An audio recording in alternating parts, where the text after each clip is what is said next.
Eu sou o Galileu Paolo. E eu sou o Luiz Pavani. Este é o Judocast Brasil. Bom dia, boa tarde, boa noite, judocas e amantes das artes marciais, sejam bem-vindos mais uma vez ao Judocast Brasil. Meu nome é Galileu Paolo e eu estou aqui mais uma vez com meu amigo Luiz Pavani. Olá, Luiz. E aí, Galileu, tudo bem? Aqui um dia bacana, tá? Quentinho agora, 20 graus. Tem feito bastante frio aqui no Rio Grande do Sul nos últimos dias, mas essa noite já cai a temperatura para uns 10. 10 graus aqui no Rio Grande do Sul, a gente já está colocando camiseta de manga comprida. É uma grande verdade, ainda mais aí em Santa Maria, que é um pouco mais ao sul ainda, né? A gente está do meio para baixo aqui, né? Mas Santa Maria é tranquilo, né? Os nossos companheiros que nos escutam aqui do Rio Grande do Sul, que estão na região da Serra ali, né? Próximo de Gramado, Caxias, é bem mais frio. E o pessoal da fronteira oeste, né? Bagé, Alegrete, que tem o nosso vento minuano, o vento sul aqui, que é, como a gente diz no Rio Grande do Sul, é derrenguear Cusco, né? Quer dizer, deixar no banco aqui o frio que faz lá. Então aqui em Santa Maria eu não posso nem me queixar que não é dos piores, não. Então ótimo. Eu que não gosto muito de frio, eu prefiro aqui Belo Horizonte, que tá tranquilo, deve estar uns 25 graus aqui, tá razoável, apesar que tá começando a fazer um friozinho aqui também. Infelizmente, eu não sou um grande fã de frio não, mas temos que viver, a vida é assim. Meus amigos, hoje nós vamos falar mais uma vez, dar continuidade à nossa listagem dos 10º dans. Um assunto muito interessante, um assunto que a gente já sabe que o pessoal está gostando. Então quero agradecer vocês mais uma vez por estar nos dando esse feedback maravilhoso nas nossas redes sociais. E esse podcast está disponível nas principais plataformas de podcast que temos aqui no Brasil. E está também nos nossos canais particulares do YouTube, no Judô Tatame e no Luiz Pavani com Z. Como é que tá o feedback lá, ô Pavani? Tá muito bacana. A gente tem, né, o YouTube ele nos oferece essa possibilidade dos comentários diretamente nos vídeos, né? Então muita gente elogiando, agradecendo pelo compartilhamento de conteúdo, de conhecimento. Para nós é um barato, né? Poder conversar com tanta gente e o pessoal inclusive sugerindo pautas que a gente já está incluindo aqui, preparando, né? Para essa primeira temporada que a gente planejou com 10 episódios, né?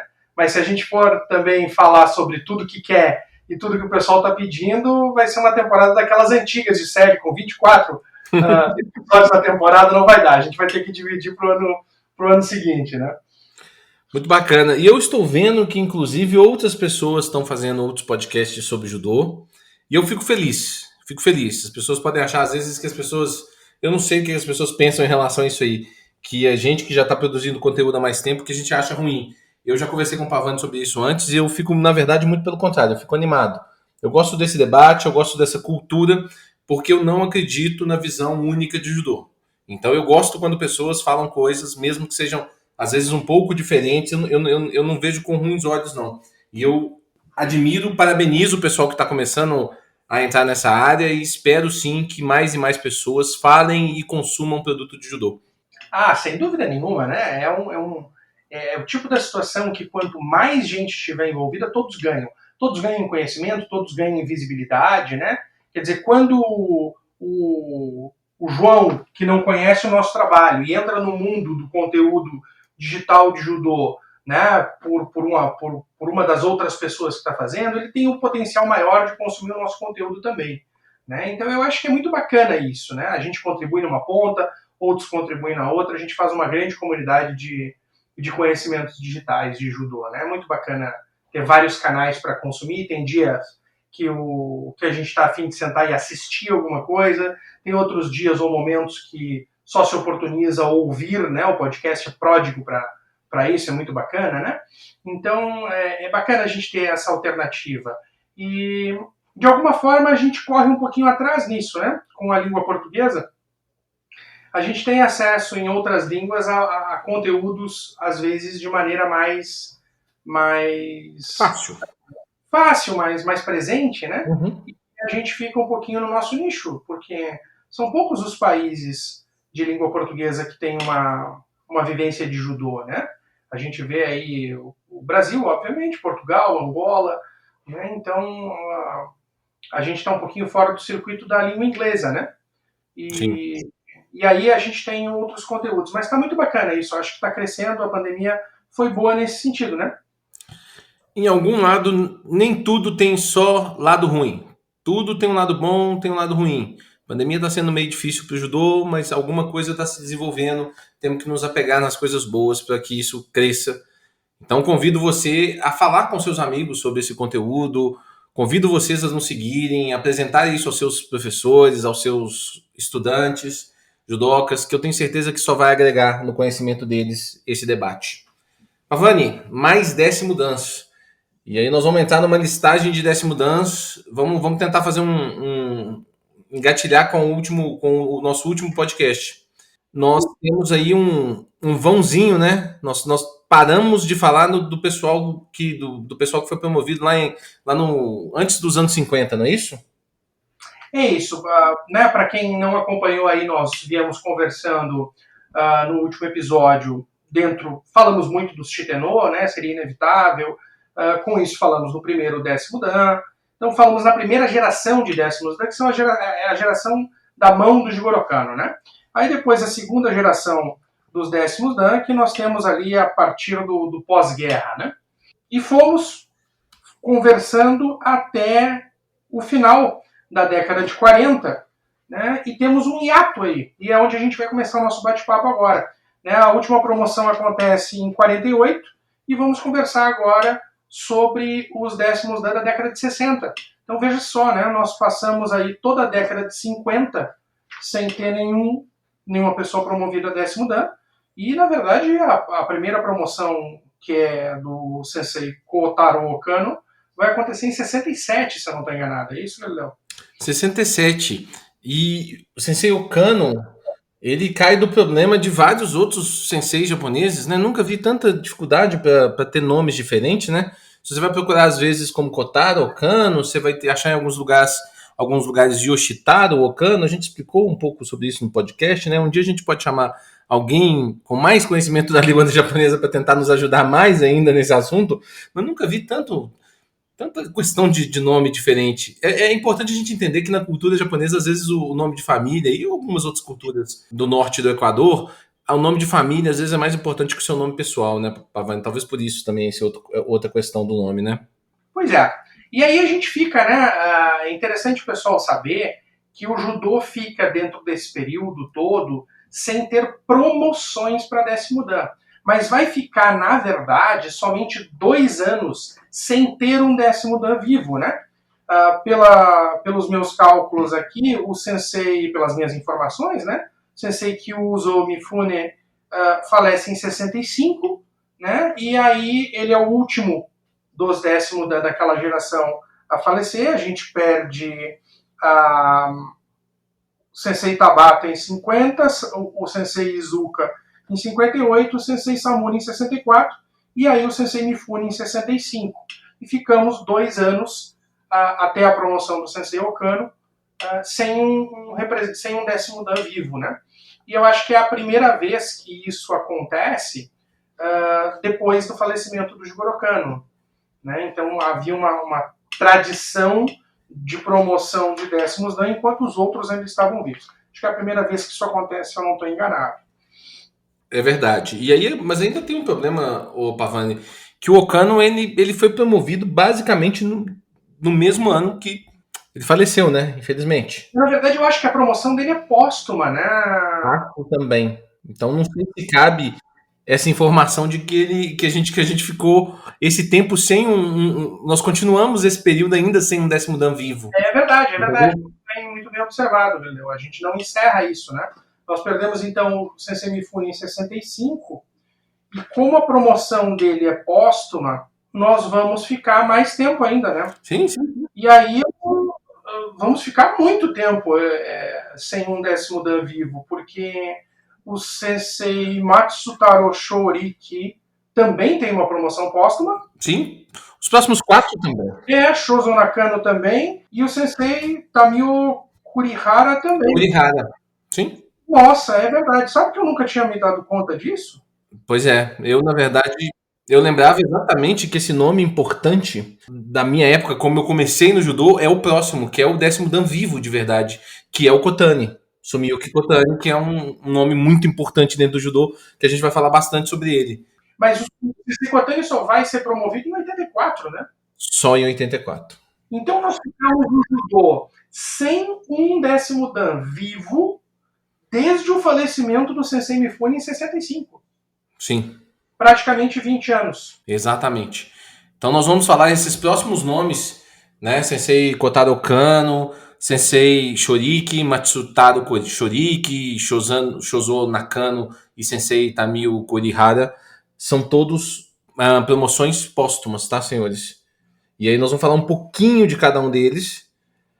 Existem alguns motivos para esses caras terem sido promovidos a 10º dan, mesmo depois de mortos. Principalmente Shoriki tem uma história muito interessante dentro da cultura japonesa como um todo, tá? Mas o Sensei Okano, que eu em algum momento talvez já tenha falado que achava que o Sensei Okano fosse parente do Sensei Okano campeão mundial, campeão olímpico, mas acho que não é. Eu fiz uma pesquisa mais longa sobre ele, acho que não é, Pavani. Ele tem uma história muito ligada a torneios, foi um cara que venceu o torneio da Nippon Butokukai mais de uma vez. Ele treinou com o Jigoro Kano em algum momento da vida, lá atrás. Ele entrou no judô muito cedo, né? Lá em 1906, se eu não me engano, e foi rapidinho a primeiro dan em 1906 ainda. Você vê como é que esse negócio de promoção de faixa era muito diferente da época, né, Pavani? Não dá para tirar nenhum parâmetro com os critérios e padrões que se tem agora, né? O Sensei Okano, em 20 anos de judô, vai se tornar 6º dan. Né? Então, são realmente critérios bastante diferentes, mas a gente tem que entender, né, que esses 10º dan que nós estamos falando, né, estão sob a égide como judocas do professor Jigoro Kano, né?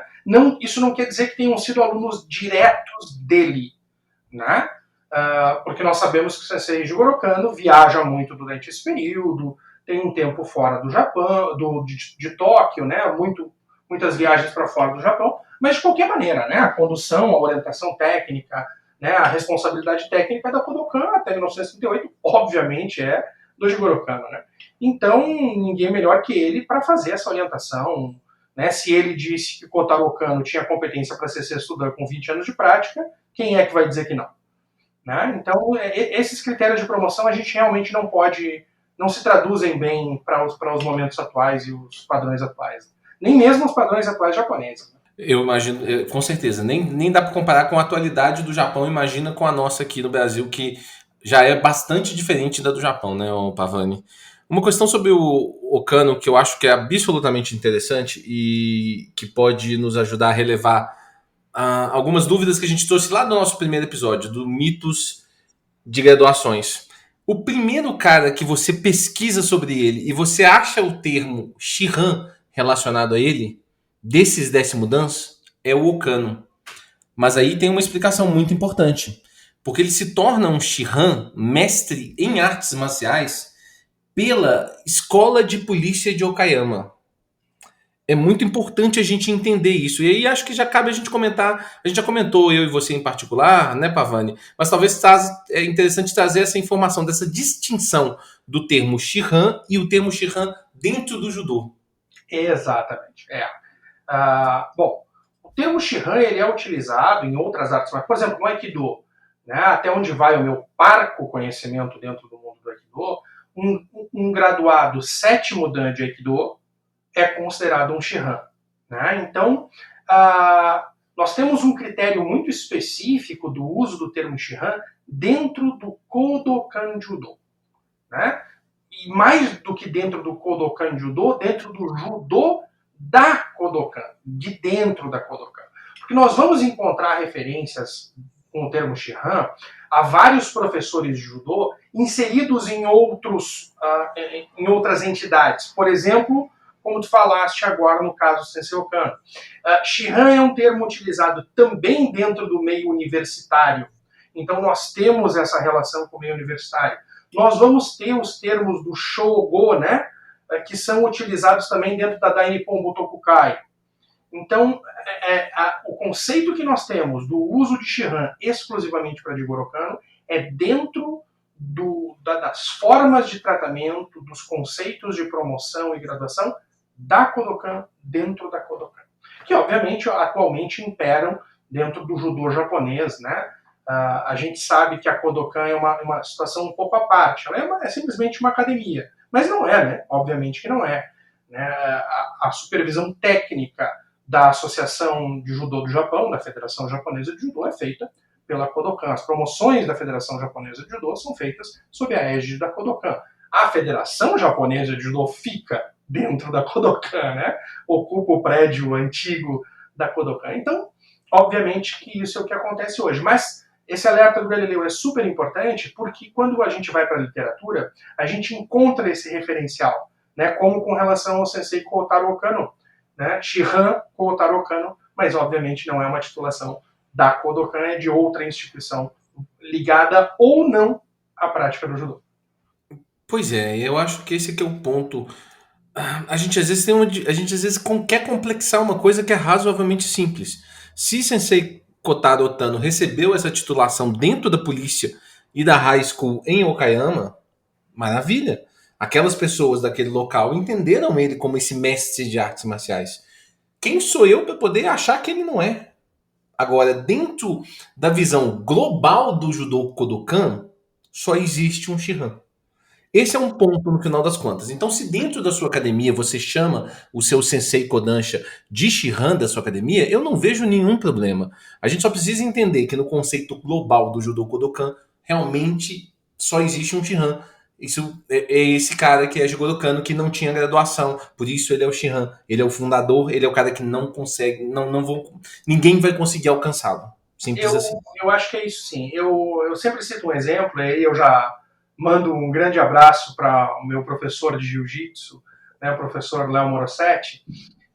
O Léo é um faixa preta de jiu-jitsu, primeiro grau, né? E a gente chama ele na academia de mestrão. Ô mestrão, isso, mestrão, aquilo. É um jeito carinhoso e respeitoso, né, que se tem o hábito, a cultura dentro daquela academia de se referir àquele professor. Né? É diferente de nós entendermos que aquela pessoa é um mestre de jiu-jitsu no conceito de professor, mestre, grão-mestre, né, que existe dentro do jiu-jitsu brasileiro. Tudo isso que eu estou falando, obviamente, é jiu-jitsu brasileiro.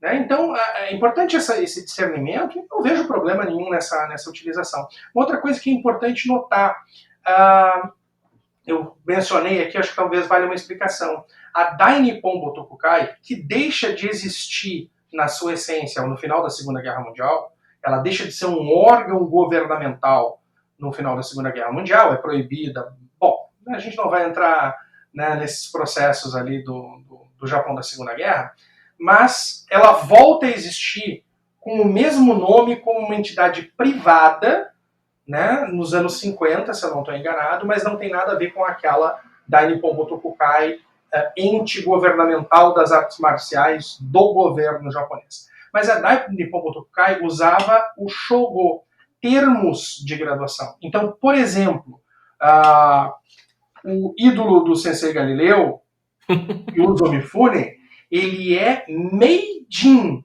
da Dainippon Botokukai, que é o grau de Shogo mais alto, que quer dizer pessoa iluminada, quase divindade das artes marciais. Né? A cara que o Galileu está fazendo aqui agora, óbvio, né? Ora. É o deus do judô. Como poderia não ser o deus do judô? Mas ele botou o dedo na cara dos caras lá e falou assim: eu sou o deus do judô. Me fala aqui. Qual que é a minha graduação aqui? Então, assim, são termos que não se utiliza dentro do mundo do judô Kodokan, né? Ninguém vai chamar alguém dentro do mundo do judô Kodokan de ser divino. Mas a Dainippon Botokukai tem a graduação mais alta deles, o reconhecimento mais alto deles é Meijin, né? Pessoa iluminada, ou pessoa quase semideus, assim. Sim, então, sim. São características diferentes, né? Vale o alerta para o pessoal para a gente não ficar muito engessado, né? Saber qual é a cultura correta do meio em que nós estamos, né? Até para fazer diferente do que manda o manual, a gente precisa entender o manual, né? Para poder colorir um pouquinho fora das linhas. Esse talvez seja o ponto. As nossas conversas sempre acabam fazendo uma pequena barriguinha, mas é cheia de informação. Eu vou dar um outro exemplo mais comum, Pavani, dentro dessa linha do que você está falando. O termo Hanshi, que é um termo absolutamente comum em várias artes marciais e que eu vejo até às vezes professores tradicionais de judô comentando. Ah, porque o meu Hanshi... Cara, eu entendo, eu entendo 100% o que você quer dizer, mas não é um termo do judô Kodokan. Né? Assim, é importante a gente entender. Tem vários termos japoneses relacionados com artes marciais. Tem shidoshi, por exemplo. Tem muitos termos. Mas o judô, até por questão... Eu sempre bato nessa questão da função. Você também fala muito disso, Pavão, da questão do Jigoro Kano como educador. Ele, como educador, talvez ele queria criar um método entendível e simples para aquele cara que está entrando ali dentro da sala, ele já de repente, só pelas cores das faixas, pelo posicionamento dentro da sala, ele consegue mais ou menos se estabelecer quem que é quem ali dentro, sem ficar com essas muitas nomenclaturas. É legal saber? Cara, acho super legal, adoro saber, mas a gente precisa selecionar isso aí na hora de explicar para as pessoas, né, Pavani? Então, já que a gente fez essa barriga aqui agora, talvez seja do interesse do pessoal saber.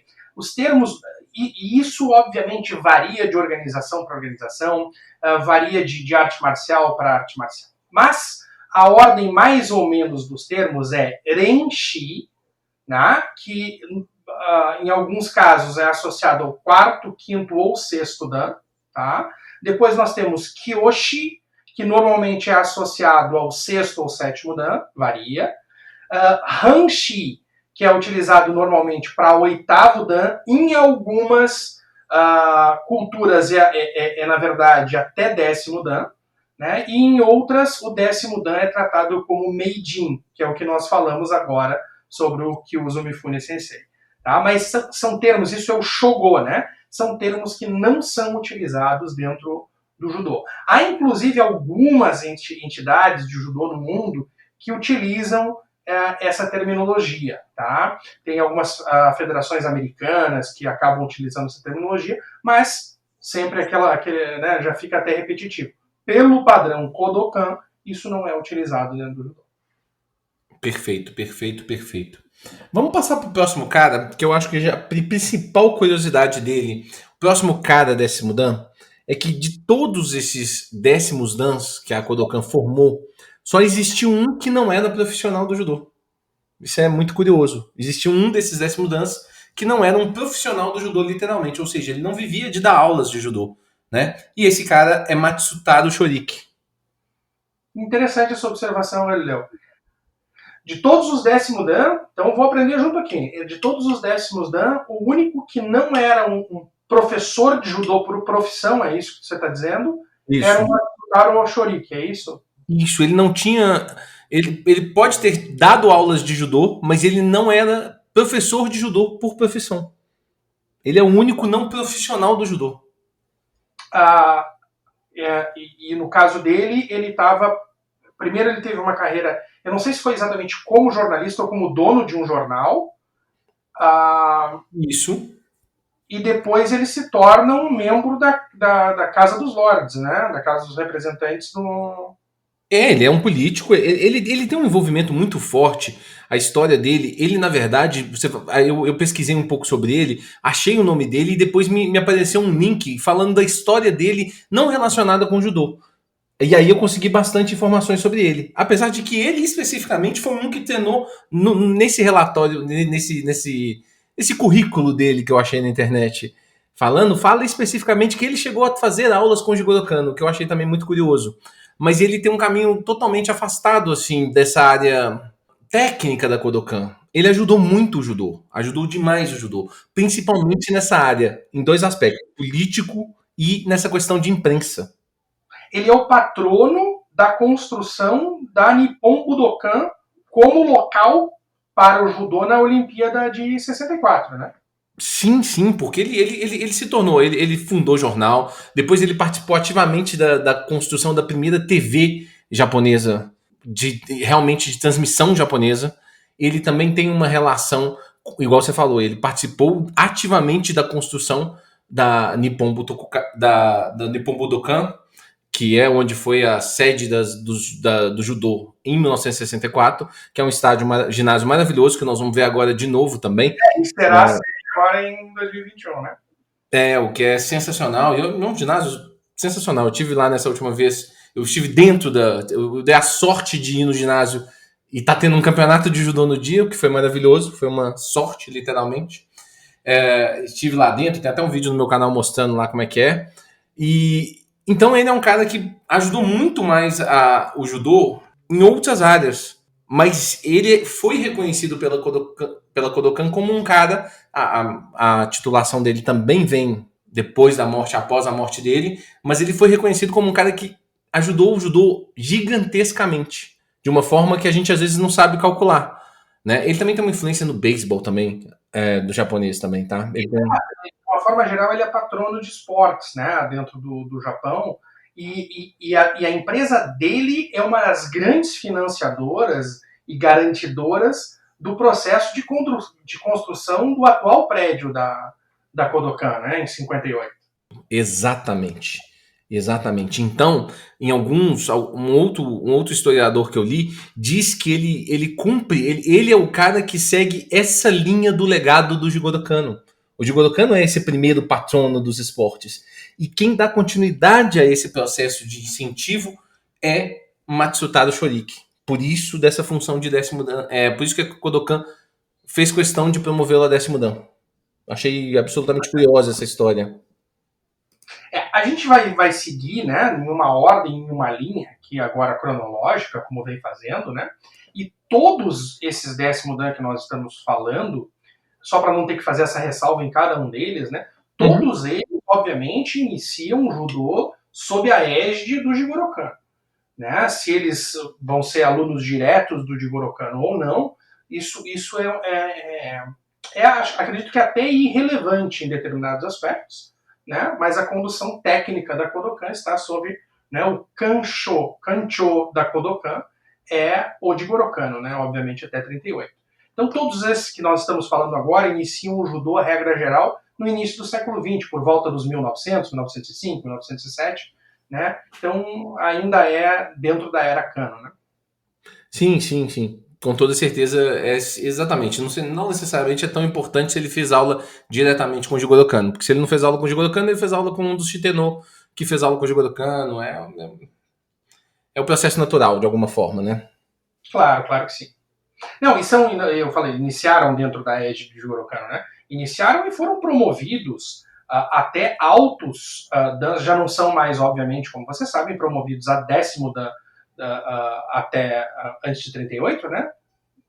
Pela mão do Jigoro Kano, mas são pessoas que são promovidas a altas graduações ainda dentro do período de vida do Jigoro Kano. Por exemplo, o sensei Matsutaro Shoriki é promovido a quinto dan ainda dentro do processo de vida do Jigoro Kano, né? Mas o nosso próximo motivo de assunto, o nosso próximo décimo dan, ele vai ser, que é o sensei Shozo Nakano, ele vai ser promovido a oitavo dan ainda dentro do tempo de vida do Jigoro Kano, né? Sim, sim, sim. Acho que tem um ponto para falar do Shoriki também, que eu acho que é um pouco polêmico, o Pavani. É assim, ele basicamente, a história dele no judô de kimono, de judogi lá dentro, vai até esse quinto dan, e pouco tempo depois.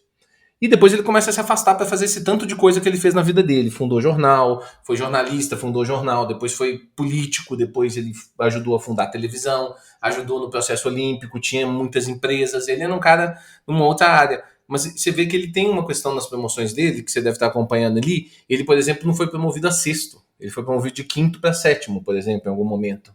Entendeu? Que a gente fala isso às vezes como se fosse um gigantesco absurdo, mas a gente precisa entender as razões daquilo ali. Se alguém reconheceu naquele momento que ele era sétimo, é porque ele era sétimo. Não é um negócio político e de sacanagem, digamos assim, não. É por uma outra importância que esse cara, uma contribuição que esse cara dava ao judô, que era inestimável em outros campos do judô. Claro que sim. O que a gente já tocou nisso nos outros episódios, né? Nós chegamos nesses décimo dan com um nível de excelência em todas as áreas, sem dúvida nenhuma, né? Mas com pontos de ápice, né? Com coisa, são dentro da excelência geral da vida, como judoca e como pessoa. Os décimo dan tem um ponto que os leva lá, né? Tem uma área do judô, tem um caminho que os destaca, né? E o dele certamente é como um grande entusiasta e apoiador da história do judô. Ele foi, falaste do beisebol também, né? Mas se mantendo dentro do judô, né? Ele foi presidente da Nippon Budokan, ele foi presidente da Associação de Judô da Universidade Franco-Japonesa. Então, ele tem uma ascensão internacional através do seu poderio. Ele era um cara de influência dentro da sociedade e da economia japonesa, né? Política e econômica, né? Exato, isso é fundamental, né, para o desenvolvimento de qualquer coisa.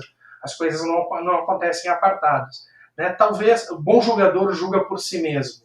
Talvez essas ressalvas que o Galileu faz sejam necessárias porque nós vivemos numa sociedade em que a influência econômica e política normalmente implica uma falta de ética, né? Uma falha no processo ético. O que nós sabemos que não é a realidade, não é que não possa acontecer, mas que não é a realidade dentro do Japão. Né? Então, o fato dele ter uma influência político-econômica no desenvolvimento do judô não significa que tenha um processo pouco ético ou não correto envolvido nisso. Né? Muito pelo contrário, ele só seria reconhecido pela Kodokan como um décimo dan por ter exercido o seu poderio econômico e financeiro de uma maneira ética, de uma maneira correta e que beneficiasse toda a sociedade. Então, acho que isso é muito importante. Ele levou esses princípios do judô e do Jigoro Kano para, vamos colocar assim, o mundo real do poder político e econômico. Acho que isso é muito importante. Muito, muito, muito importante. E eu não li em lugar nenhum, Pavani, mas realmente eu li que ele foi presidente da Federação Franco-Japonesa, né, digamos assim. Eu não fiz essa correlação em lugar nenhum, mas é no mínimo curioso que esse cara que foi o presidente dessa associação das duas maiores nações do judô no mundo. São as duas grandes nações que continuam prosperando e que são as duas maiores nações do judô até hoje, né? Então, assim, pelo menos no meu ponto de vista. Então, é no mínimo curioso e é notório que você vê uma influência aí positiva, com toda certeza. Mais do que isso. Ele só foi promovido a décimo dan depois, no pós-mortem. A gente está repetindo isso pela 57ª vez. Mas isso também já demonstra que não é um interesse só de querer agradar pelo fato do cara ter algum dinheiro. Não, é um reconhecimento, né? Pós-mortem. Não, e assim, ele não tem uma ascensão rápida dentro das promoções, né? A gente falou que ele foi promovido a quinto dan no período de vida de Jigoro Kano. Ele foi promovido a quinto dan em 1926. E ele vai ser promovido a sétimo dan só em 1952. Perfeito. Então, ele levou o seu tempo, né? Ele é uma pessoa longeva de vida, né? Ele falece com 85 anos, então isso também proporcionou essa possibilidade, né? Dele alcançar o nono dan e aí, então, se proporcionou que ao falecimento ele fosse promovido a décimo. Mais um detalhe.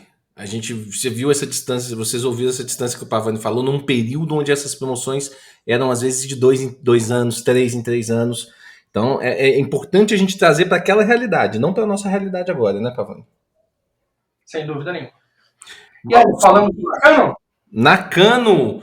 Shozo Nakano!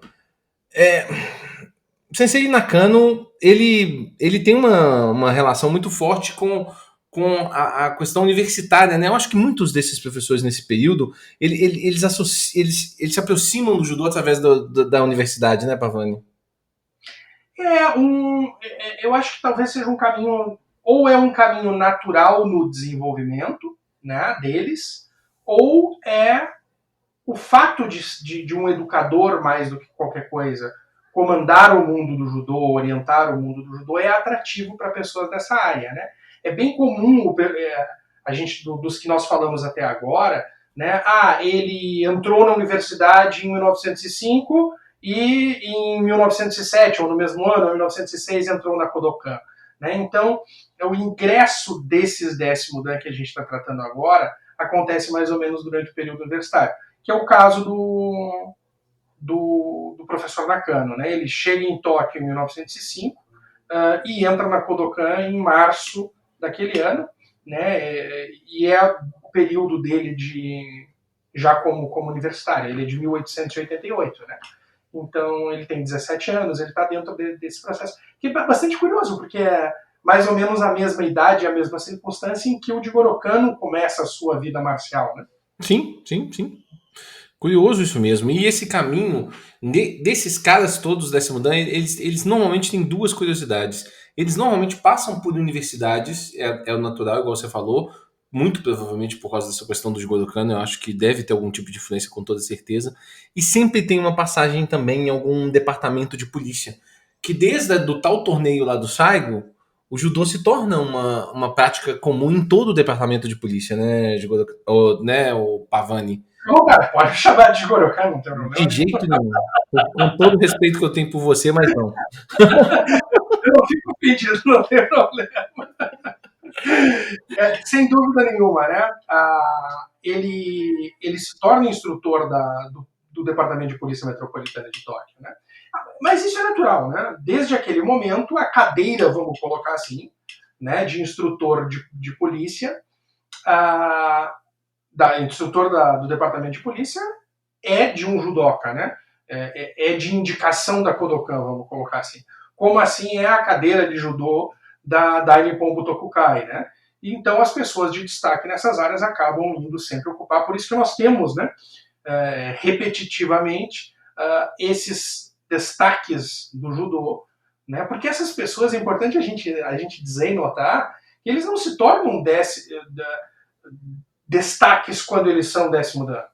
É a carreira de destaque em cada passo deles dentro do judô que leva eles até esse momento, né? Então agora a gente está falando que ele se tornou, o Sensei Shozo Nakano se tornou instrutor do Departamento de Polícia Metropolitana de Tóquio, isso em 1910. Sim. Né? Ele entra na Kodokan em 1905, e em 1910 ele já é instrutor do Departamento de Polícia. As coisas aconteciam rápidas naquela época, né? E então ele já devia ter grande destaque dentro do grupo dele para ser meritório disso, né? Porque senão teria ido outra pessoa nesse espaço. É curioso isso mesmo. E que, como a gente acaba reparando, que são funções importantes que o Jigoro Kano entendia, lugares importantes. Não, eu preciso ter um cara muito importante lá da Nippon Butokukai. Eu tenho que ter um cara importante naquele departamento de polícia. Eu tenho que ter um cara importante dentro daquela universidade. Eram visões que o Jigoro Kano tinha e ele ia colocando esses caras importantes. A partir do momento que esses caras tiveram um destaque, eles continuaram na carreira de judoca e por isso, no final dela, eles acabaram chegando até o 10º dan. É importante como é que, quando a gente analisa isso, eu não tinha essa visão antes. Quando a gente passou a estudar esse tema, que eu comecei a ter uma visão, a gente começa a entender melhor até como é que o próprio Jigoro Kano e como que a própria Kodokan pensava, a maneira de crescimento dela, de evolução dela como estrutura, né? Nós temos ele nessa posição, não é uma coisa incidental também, não é? Ele esteve ali por um pequeno período de tempo e depois sai, não. As pessoas fazem uma carreira dentro disso. Ele esteve lá por mais de 20 anos, né? Ele fica até 1933 nessa posição, mas em 1926 ele tem um ponto de grande destaque, né? Ele passa a ser o mestre de judô da força de polícia do Palácio Imperial entre 33 e 44. Né? Imagina que posição de destaque.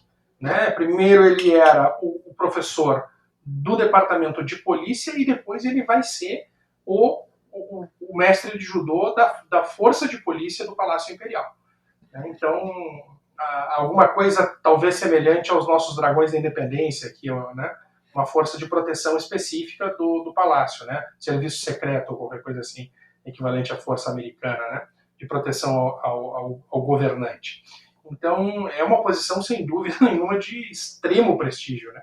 Sim, e ao final da vida dele, após esse momento, ele também ele se torna instrutor da Universidade de Tóquio, né?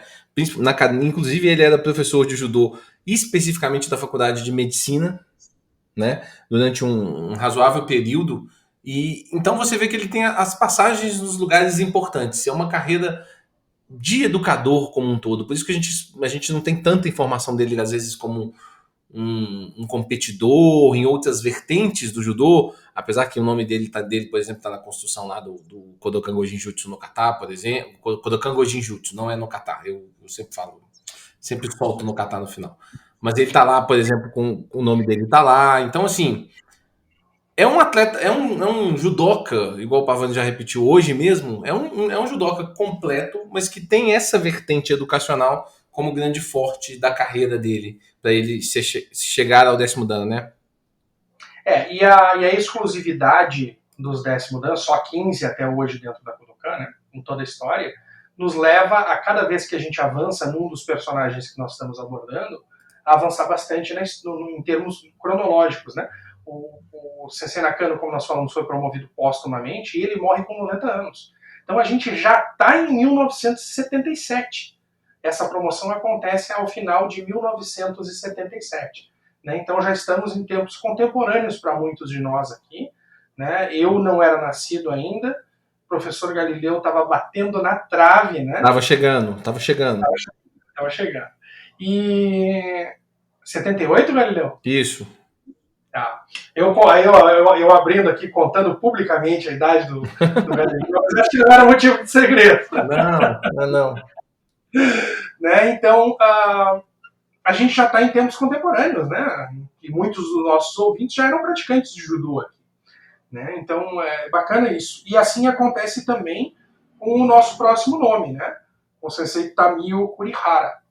Né? Não sei se a gente pode passar para ele, Galileu. Já vamos, pode emendar.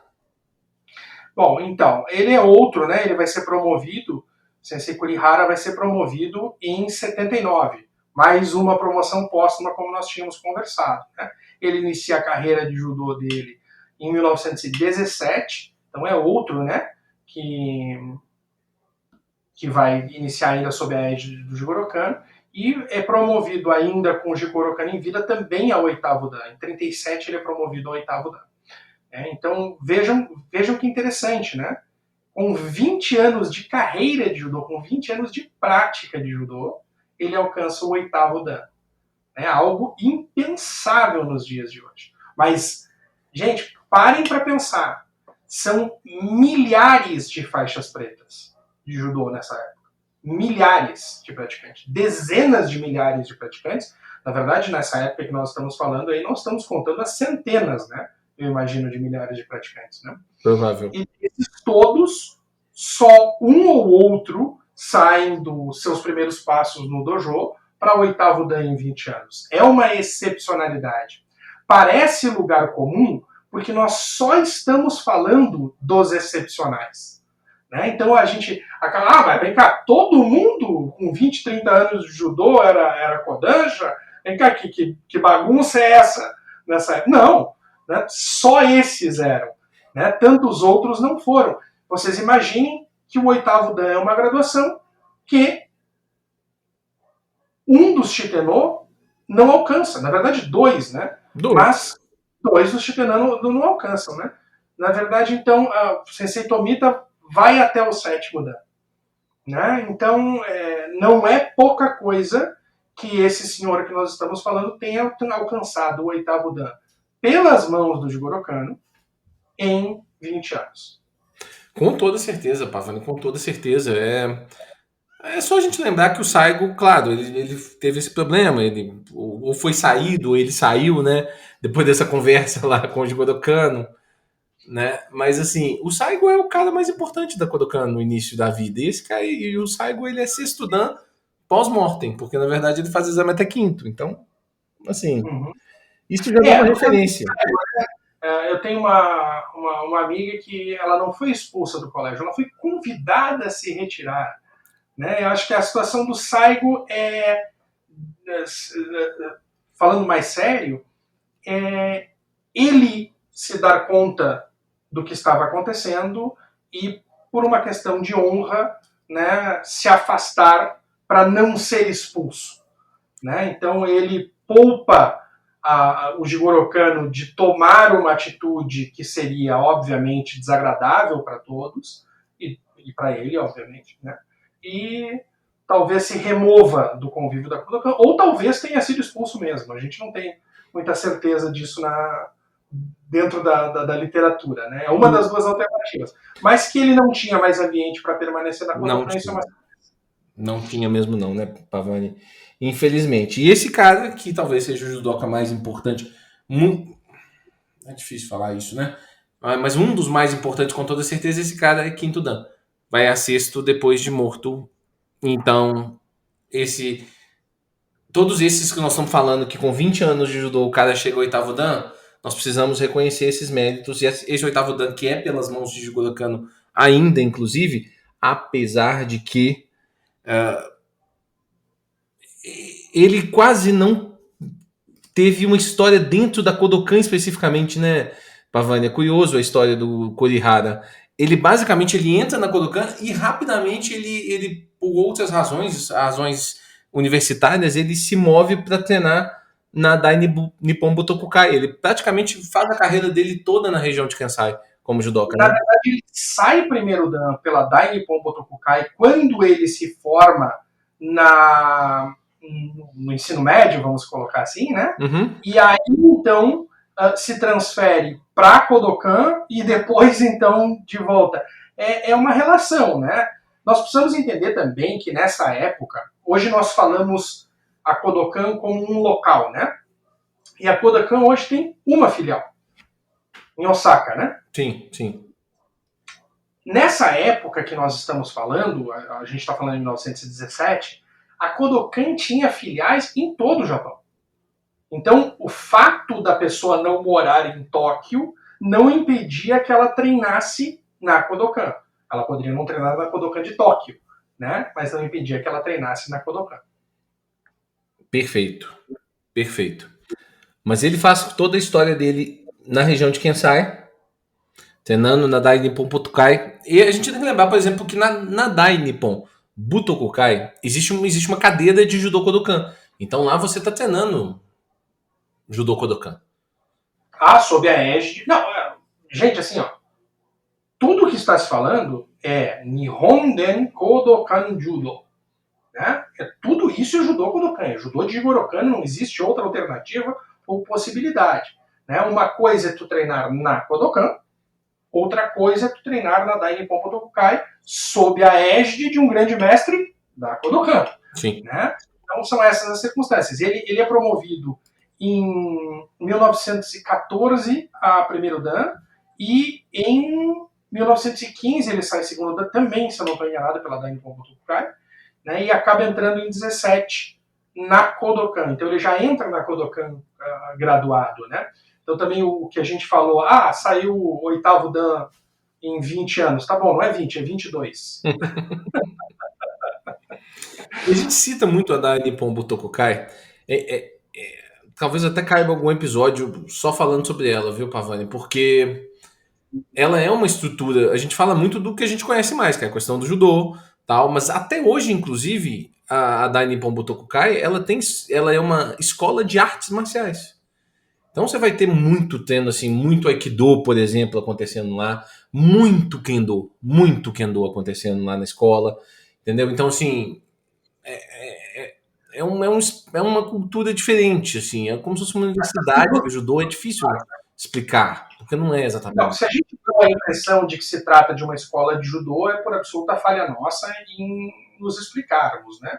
A Dai Nippon Butokukai é uma entidade criada pelo governo japonês para a administração das artes marciais no Japão. Traduzido em miúdos, pensem como o Ministério de Artes Marciais do Japão. É isso que a Dai Nippon Butokukai é.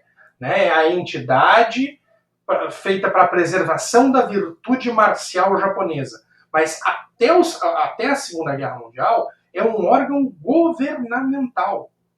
Né? Faz parte da estrutura governamental japonesa. Depois ela é proibida, ela é fechada a partir do final da Segunda Guerra Mundial, né? Porque obviamente, especialmente no Dai Nippon Butokukai, a prática marcial está associada ao militarismo japonês, né? E quando ela reabre como uma entidade privada, o que basicamente significa dizer que ela carrega o nome, né? Mas a atual Dainippon Botokukai, por exemplo, perde acesso ao Botokuden, que é a sede, né? E nesse período, por que ela perde força? Porque já existe, por exemplo, a Federação Nacional de Judô, já existe a Federação Nacional de Kendo, e essas federações estão estruturadas e não vão abrir mão da sua existência para se reintegrar a Botokukai. E aí a Dainippon Botokukai deixa de ter essa palavra oficial sobre as artes marciais que ela tinha. Claro, em termos do judô, a palavra oficial até poderia ser a Dainippon Botokukai, mas quem dizia o que a Dainippon Botokukai deveria determinar no judô era a Kodokan. Kodokan sempre teve uma relação um pouco diferente. Por que isso acontece? Porque quando da criação da Dainippon Botokukai, a única arte marcial de fato realmente institucionalmente organizada no Japão é o judô. Né? Ela já existe, a Kodokan existe muito tempo antes da Dainippon Botokukai. E a Dainippon Botokukai, na verdade, é criada para trazer as outras artes marciais à estrutura organizacional da Kodokan, que o judô já tem. Né? Então, é um pouquinho da história deles. Né? Mas mesmo assim eles ainda têm algum tipo de influência, mesmo na Kodokan, que já era organizada, Pavani. Vide o caso do Kimi no Kata. E do Katame também. Sim. Do Katame também. Do estabelecimento do Katame no Kata. Não, obviamente que há uma troca, né? Dentro desses processos, né? Mas quando, por exemplo, o Nage no Kata vai ser, e aqui eu estou fazendo aspas com os dedos e vocês não estão vendo, vai ser aprovado pela Dainippon Botokukai, Jigoro Kano chega lá e diz, esse aqui é o Nage no Kata. E o pessoal diz, então tá aprovado. Vai dizer o quê? Vai mandar mudar? Não vai, né? Não vai. Mas sem dúvida nenhuma, em outros termos, né, que não seja Nageu Azar, né, existiam grandes experts que não faziam parte do mundo da Kodokan, né? Acho que vai caber um podcast sobre isso, porque no Nage no Kata eles nem falaram nada. Todo o processo aconteceu dentro da Kodokan, eles só aceitaram. Mas quando foi entrar no Kimi no Kata, por exemplo, que tem um aspecto mais de gostinho, mais de defesa pessoal, o Kimi no Kata tem uma alteração muito grande, assim, estrutural, como um todo. Né, assim, é curioso. Cabe a gente falar sobre isso no outro episódio. A Kodokan apresenta uma proposta que está longe de ser aprovada na íntegra. Né? Há um vai e volta, há uma troca, e isso e não há nenhum problema nisso. Eu imagino que até existisse uma expectativa, né, para que aquela entidade tivesse, de fato, uma legitimidade, né, sobre a ingerência que ela deveria ter, afinal de contas, ela foi criada. Com toda certeza.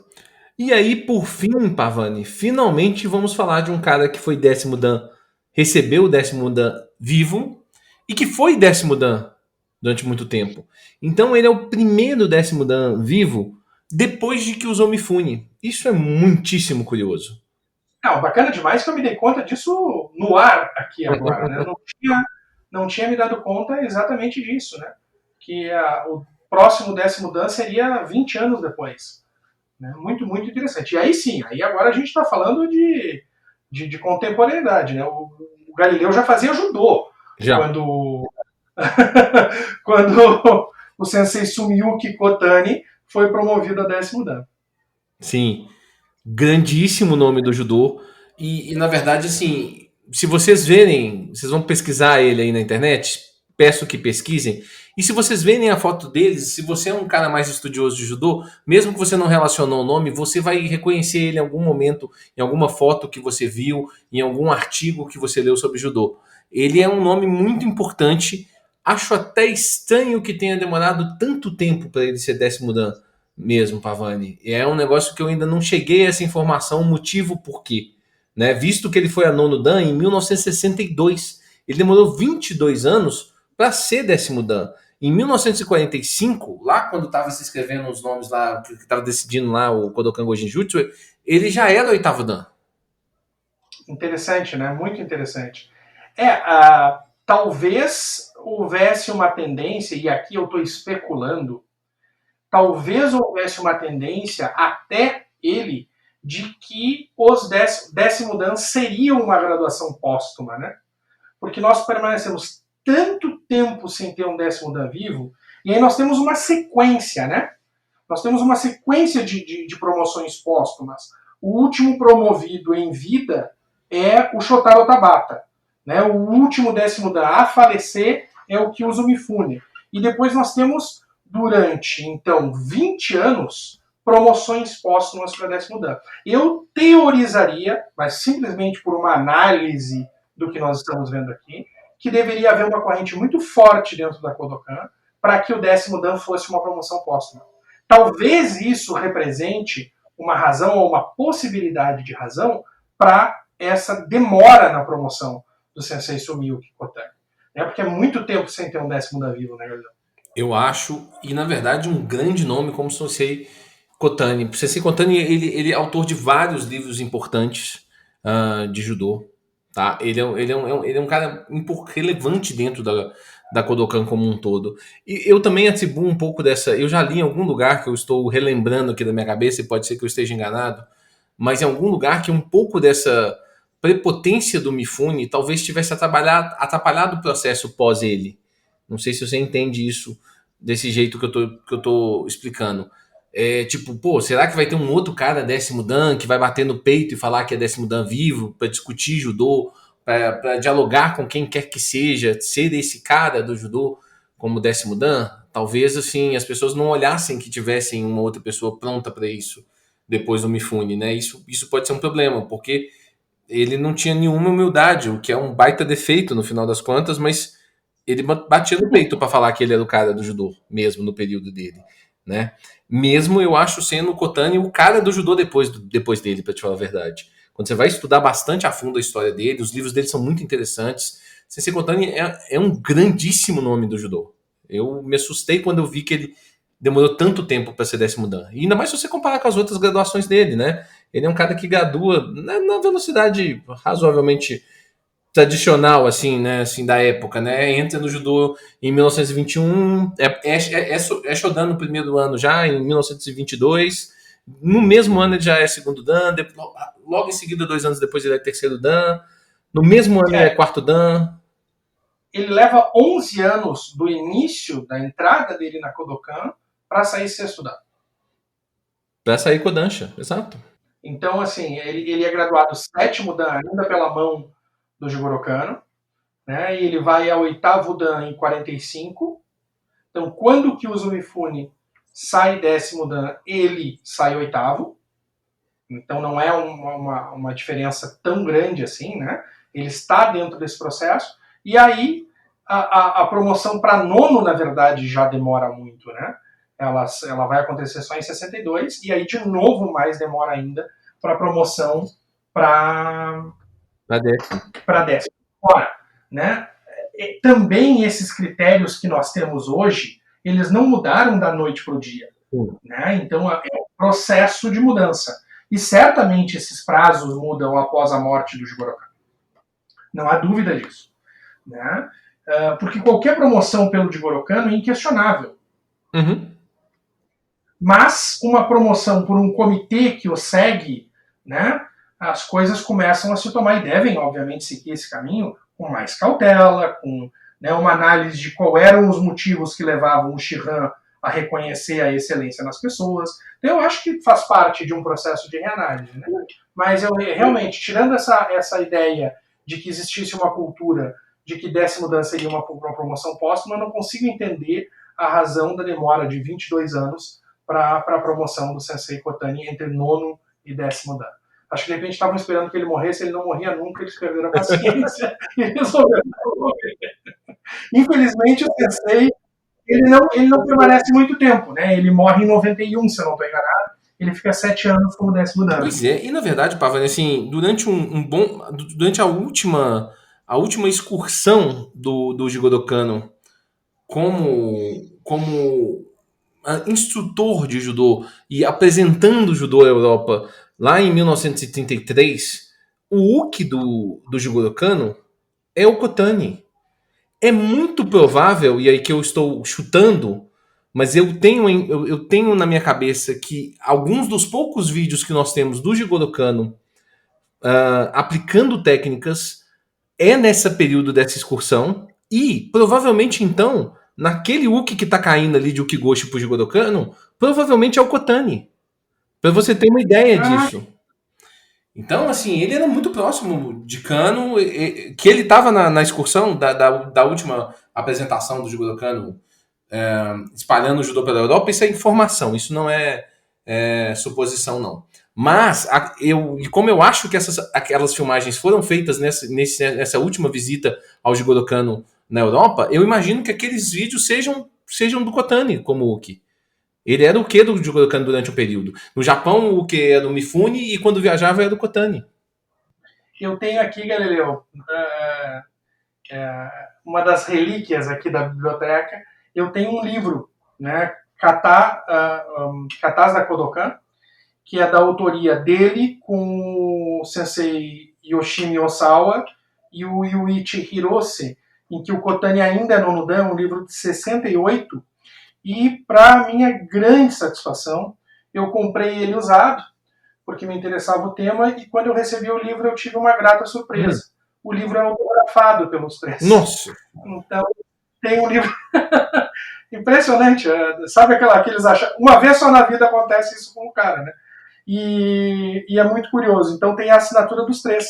Do Sensei Kotani, do Sensei Osawa, que acabaria por se tornar um 10º dan, né? E também do Sensei Hirose, Yuichi Hirose. Então é bacana, é uma relíquiazinha aqui, fica de herança para maluco. Eu tenho esse livro, sem assinaturas, infelizmente. Mas então, eu comprei o livro de sebo, cara, na maior inocência, né, por causa do tema do livro, e aí cai uma relíquia dessa. Aí se eu te contar, você não pode ficar bravo comigo, se eu te contar que o lugar que eu comprei é do estado de... Minas Gerais? Minas Gerais. Tudo isso.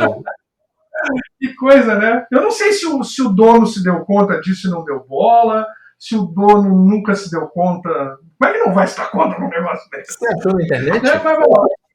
A gente tá certo. Oi? Não.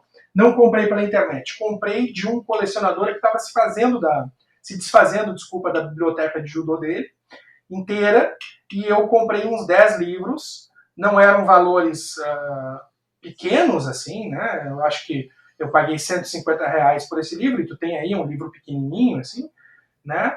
Mas me interessava, e um livro histórico de 68, né? Bacana. Mas, obviamente, que um livro desse assinado vale exponencialmente mais do que isso. Vale bem mais. E fiquei muito triste, porque eu comprei 10 livros e ele tinha mais de 100 livros para vender. Mas, na época, eu acho que toda a coleção completa, tinha uns de maior valor, outros de menor valor, né?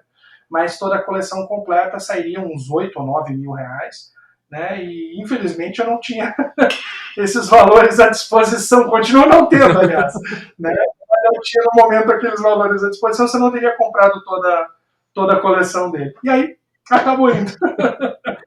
Mas foi uma grata surpresa, né? Ter um pouquinho de conexão com um sensei desse porte é sempre um enorme prazer para quem gosta de judô, né? Pois é. Mas, Galileu, o Kotani falece em 91, né? Então, já dentro aqui da história de judô de muitas das pessoas que nos escutam, né? Uma coisa absolutamente contemporânea. E como tu disseste, né? É o grande guia, é a grande pessoa, tecnicamente, dessa era do judô, sim, né? E depois dele a gente vai ter um hiato, né? De novo, sem ter, de 91 até 2005 ou 2006? Um ou outro, 2005 ou 2006, eu posso até ler para dar a informação correta, mas é 2005 ou 2006 que é a... É 2006, é o Kagami Viraki de 2006, é janeiro de 2006, sim, na virada, né? Então, nós vamos ter a promoção pela primeira vez de 3 Judan, né, ao mesmo tempo, nunca havia acontecido. E são os 3 que felizmente ainda estão conosco, né? Sensei Toshiro Daigo, amém. Sensei Ichiro Abe e o Sensei Yoshimi Ozawa. Aqui é uma piada interna, vou ter que explicar agora. A gente sempre que conversa, eu tenho uma adoração enorme pelo Sensei Toshiro Daigo, E o meu livro de cabeceira é o livro de Nage-waza dele, né? Que a gente brinca entre nós, eu brinco que para mim é a Bíblia do judô, né? Então é por isso que a gente estava brincando aqui com o Amen, eu brinquei com o Amen do Sensei Toshiro Daigo, que infelizmente estão bem velhinhos, né? Eu vi uma filmagem do Sensei Abe fazendo o Uchikomi, tu deve ter visto também, né? Fazendo o Uchikomi de Osotogari, né? Com hoje 80 e tantos, 90 anos quase, eu imagino. E uma satisfação ver eles em cima do dojo, né? Sensei Daigo ainda comparece na Kodokan, né? Agora já, quando participa dos cursos, já participa sempre sentado, né? Mas a presença dessas pessoas é fundamental porque se os corpos não são mais o que foram, né? Principalmente no caso do Sensei Toshiro Daigo, que era, além de tudo, um grande campeão de judô, né? A mente continua lá e a gente pode usufruir dela, né? Pois é, eu tive presente na frente de 2 deles, quando eu estive na Kodokan. Estive presente na frente de Sensei Abe e Sensei Daigo. Eu vi os dois, sim, em algum momento. Lá longe. Nem é tão longe assim, né? Que o dojo da Kodokan é grande, mas não é tão grande assim. Mas é uma oportunidade, assim, maravilhosa. Sensei Daigo, quando eu estive, ficou sentado a maior parte do tempo, né? Mas, assim, é maravilhoso para nós que podemos desfrutar desse conhecimento presencial. Você já falou que quando a gente estava falando do Sensei Shinohara, que ele ter ido a 10º Dan em vida é maravilhoso. E eu acho que esses 3 nomes, cada um dentro de uma área um pouco mais específica dentro do judô, eles mereciam ser 10º Dan. E eu entendo que o judô tenha que ter 10º Dan, sabe? Eu acho que você tem que ter um referencial, um cara que você olhe, não é que seja obrigatório, mas é legal você olhar para um cara, igual durante um período as pessoas olharam para Kano, em um outro período para Yamashita, em outro período para Mifune, em outro período para Kotani, e nesse momento nós temos para quem olhar e falar, pô, aquele cara é uma referência. Então deixa eu ler o que esse cara tá falando, deixa eu escutar o que esse cara tá falando. Claro, você já me ouviu falar 70 vezes que eu não acho que o judô é plataforma pronta. Mas tem caras que têm uma história gigantesca dentro do judô e viveram aquilo o tempo todo que você, no mínimo, tem que ouvir. Você tem que ouvir, prestar bastante atenção no que ele está falando e aquilo tem que ser influente na sua decisão de como que você enxerga o judô de alguma forma. Eu faço um contraponto aqui. Eu acho que é importante nós termos um 10º Dan. Mas é extremamente significativo nós não termos. Porque senão parece que é uma coisa assim. Sensei Kotani faleceu. Tá. Vamos ver quem é que tem aí pra gente colocar como 10º Dan. Daqui a pouco a pessoa nem está pronta, nem está preparada, mas é preciso ter. Não é. Nós podemos muito bem passar 15 anos sem ter um 10º Dan, até que eventualmente alguém ascenda a essa posição e seja reconhecido dessa maneira. Então, acho que não ter também é uma valorização. Né? Só temos quando temos. Se não temos, ficamos sem. Não há problema algum. Entendi o ponto de vista e concordo. Acho que não tem que ter obrigatoriamente, não. É bom ter. É ótimo ter. É legal ter. Acho muito massa ter. Mas eu concordo com você. Acho que não tem que obrigatoriamente ter, não. Porque se tem obrigatoriamente, você faz isso que você está falando. Às vezes você é obrigado a colocar um cara lá que às vezes não merece. Eu entendo o que você quer dizer. Que ele não é esse 10º Dan.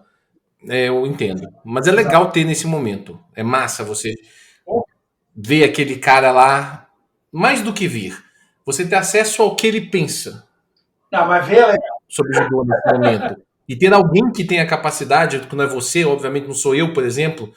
No máximo que eu fiz foi uma saudação de longe para ele, tá, entendeu? Mas alguém deve ir lá e dialogar com ele, alguém mais perto dele deve chegar em algum momento e perguntar para ele, Sensei, por que você pensa isso aqui do Ultimata, por exemplo? Entendeu? Existia essa experiência, sabe? Eu acho isso... Eu gostaria de ter tido, eu sempre falo, você vai aquelas brincadeiras assim, com quem que um dia você gostaria de ter tido uma resenha, fazer uma resenha? Eu gostaria de fazer com o Jigoro Kano, que eu queria entender como que ele pensa, sabe? Algumas coisas que ele via o judô. Eu acho isso muito legal. Tá, mas e por que não ir falar com o Daigo? Não seria apropriado tu chegar e pedir licença, interpelar e conversar com ele? tu não te sentiste à vontade? Dá uma leitura pra gente, eu fiquei curioso, os nossos ouvintes devem estar curiosos também. A questão cultural japonesa, ela é um pouco diferente, Pavani. Ela é curiosa, né? Eu não me sentia muito à vontade de chegar nas pessoas, eu mesmo me apresentar. Muitas vezes. Às vezes eu preferia um caminho de pedir para alguém me apresentar. Perfeito. Eu achava que era um caminho mais correto. É engraçado como você está dentro de um ambiente e você começa a se comportar mais ou menos no meio do mesmo jeito que aquelas pessoas se comportam, né? Que bom. É natural essa adaptabilidade, né? Não, infelizmente não é natural, é só natural das pessoas educadas. Tem muita gente que não tá nem aí para onde tá. Eu acho um pouco isso, mas dentro do judô a gente tem uma tendência a tentar seguir os mais graduados no final das contas, né? Ok. Então, não troquei nenhuma palavra com o Sensei Daigo, não tenho nem foto com ele, pra ser bem sincero. Mas estava lá um dos dias, no dia do Itsutsu e do Koshiki no Kata, ele estava sentado na cadeira, inclusive. E o Sensei Abe, ele nem vestiu o judogi, ele passou pela Kodokan um dia. E a gente estava tendo um treino, acho que foi no dia do Juno Kata, parou-se o treino, saudamos e ele passou. Foi isso. Que maravilha, que espetáculo. Muito bacana. E na verdade, Sensei Abe, inclusive, eu vou aqui fazer a minha culpa que eu nem reconheci. O cara que estava treinando comigo, o canadense que estava treinando comigo, é que me falou que era o Sensei Abe. Eu falei, nossa, meu Deus, nem reconheci, que vergonha. Pô, não vou fazer estereótipo aqui, mas a gente, nós ocidentais, temos a tendência, isso é fático, né? De Sim. ter uma dificuldade de discernir as feições orientais, né? Então isso dá origem à piada de mau gosto, que japonês é tudo igual, obviamente que não é, né? Mas talvez um pouco disso, de longe, poxa, tanta gente passando ali, né? Você vai olhar e vai... Não tem uma plaquinha em cima dizendo que é o sensei, né? Então, sem judogi, sem essa coisa toda, fica difícil de reconhecer mesmo. Mas, Pavani, eu fui meio juninho. Eu fui meio juninho porque várias pessoas passaram lá. Neto do Jigoro Kano passou, esqueci o nome do presidente da Kodokan. Atual? O Emura? Isso, o Emura. Passou várias vezes e não se parava para fazer saudação para esses caras. Entendeu? Não se parava para fazer saudação para ninguém. Para ninguém. Sensei Uemura, a gente. Saudamos Sensei Uemura? Saudamos, mas quando ele estava lá de judogi, quando ele ia falar, entendeu? Nesse dia. Também tem uma questão prática nisso, né? Poxa, ele é o Kanshô da Kodokan, ele deve estar ali direto. Se Sim. cada vez que passar perto do dojo vai parar para cumprimentar, ninguém vai fazer mais nada, né? Sim. E aí, talvez, provavelmente, porque Sensei Abe, Sensei Daigo não devem ir mais constantemente na Kodokan, até pela idade e tal. Então, quando vai, provavelmente deve ter uma diferenciação muito justa, inclusive. Então, por isso que eu acho que foi um pouquinho juninho mesmo. É óbvio que quem tava lá era um cara grandão, gigantão, assim. Não de tamanho, mas de importância. Perfeito. Mas vamos falar um pouquinho deles. Vamos falar um tiquitinho. Isso, eu acho que é bacana, né? Importante, fundamental falar deles, né? Dentro dos três, o grande atleta é o Daigo, né? Com os grandes títulos, não só, né? Vamos repetir de novo. Ninguém é 10º dan por uma coisa só, né? São Sim. excelentes em tudo e tem um grande destaque, né? Em determinada área. E o Daigo é um grande atleta, né? Ele é 2 vezes campeão do aberto japonês e ele é relativamente leve, né? Ele é um cara do médio. Né? Então eu acho que ele não era nem meio pesado na época, né? Ele era médium. E ele tem um perfil um pouco diferente dos japoneses, né? Ele tem um ombro um pouco mais largo do que o padrão japonês, isso é muito curioso, né? Ele não era exatamente altão, mas pro padrão japonês ele é alto. Sim. Isso é curioso dele. É um dos grandes expoentes, né? Ganhar o aberto japonês são poucas pessoas, ganhar mais de uma vez o aberto japonês é para menos gente ainda, né? E tu não sendo um super pesado, não é comum. Né? Na verdade, a pessoa mais leve a ganhar, são 2, né? São 2 as pessoas mais leves a ganhar. Ele e o Sensei Okano. Sim, são pouquíssimos. Claro, eu acho que o feito do Okano, sem querer ficar fazendo uma comparação, que já são dois feitos absurdos, absurdos, mas o Okano tem um padrão de gente menor. Entendeu? O Daigo, apesar dele ser magro, ele tem um padrãozinho um pouquinho maior. Assim, ele é mais alto do que as pessoas que estavam ali, por exemplo, no dia que ele estava lá na Kodokan. Assim, só para vocês terem um referencial. E o título do Okano é um trem absurdo. Mas, claro, o título do Daigo também surreal. Tecnicamente falando, o Daigo é um gigantesco nome do Kodokan. Não, ele é comparado a, ele é comparado ao Kimura. Sim. Ele é comparado ao Kimura no seu desempenho competitivo, que, vamos combinar, e não é comparado por mim, né? Não sou eu que digo isso, são grandes mestres do judô que reconhecem o brilhantismo do Kimura, por exemplo, nele. Então, é realmente assim. Se ele não tivesse saído do 10º Dan, ele já teria uma carreira de judô ímpar, uma carreira de judô de absoluto destaque. Talvez isso possa ser dito de todos os 10º Dan, né? Se eles não tivessem atingido o 10º Dan, eles seriam pessoas notáveis e dignas de serem mencionadas, né, dentro do mundo do judô. Mas ele é um dos grandes expoentes, sem dúvida nenhuma. Né? E acho que é importante ter alguém. Gente, o apelido do Daigo é Mr. Kodokan. Eu, né? Tá. Estamos conversando, não precisa dizer mais nada. Ele é o herdeiro, né? Não, obviamente, não desmerecendo nenhum dos outros dois 10º Dan que foram promovidos junto com ele, mas ele é o herdeiro técnico, né, da Kodokan, tanto que ele é o diretor técnico da Kodokan por muito tempo. Já não é mais, né? Agora ele está aposentado, mas ele foi, então, o diretor técnico da Kodokan por muito tempo. Então ele é, de certa maneira, eu sou absolutamente suspeito para falar isso, mas ele tem um ponto de destaque mesmo entre os três atuais 10º Dan. Na verdade, sim. Eu acho que ele é o herdeiro técnico, eu concordo com isso 100%. Ele talvez tenha história que a gente goste mais de ouvir, mas é interessante como esses três 10º Dans, eles têm uma... Eles se complementam, né? Sensei Abe é Sem o cara da parte política. Vamos falar dos três rapidamente. Sensei Daigo é o cara da parte técnica. Sensei Abe é o cara da parte política, das visitas a outros países, visitas à Europa há muitos anos, dessa parte de fazer esse judô tradicional se relacionar com o judô internacional como um todo. O Sensei Abe é esse cara. E o Sensei Ozawa é o cara da arbitragem, no final das contas. É curioso como a gente tem três vertentes especificamente dentro do judô nesse momento. Eu achei absolutamente curioso essa promoção de 10º Dan. Quer dizer, achei curioso agora que a gente estudou mais a fundo para poder falar para os nossos ouvintes, Pavani. Mas como é que você tem uma leitura muito clara de como que é legal você analisar todos os 15, como que você vai vendo uma leitura de como que a Kodokan pensa. Eu já falei isso nesse episódio hoje e é bem interessante. Como que é essa visão agora? Não, a gente vai levar esses caras, claro, eles são merecedores. Claro, igual você falou, eles não precisavam se promover esses três ao mesmo tempo, mas mostra uma visão do que a Kodokan enxerga nesse momento, né? sem dúvida nenhuma. E é importante, né, falar, por exemplo, no currículo deles, né, falando do currículo Daigo, não tem uma Olimpíada no currículo dele. Ele não é campeão olímpico. Porque é pré-Olimpíada, né? É um judô pré-olímpico. Ele é 2 vezes campeão do aberto japonês na década de 50.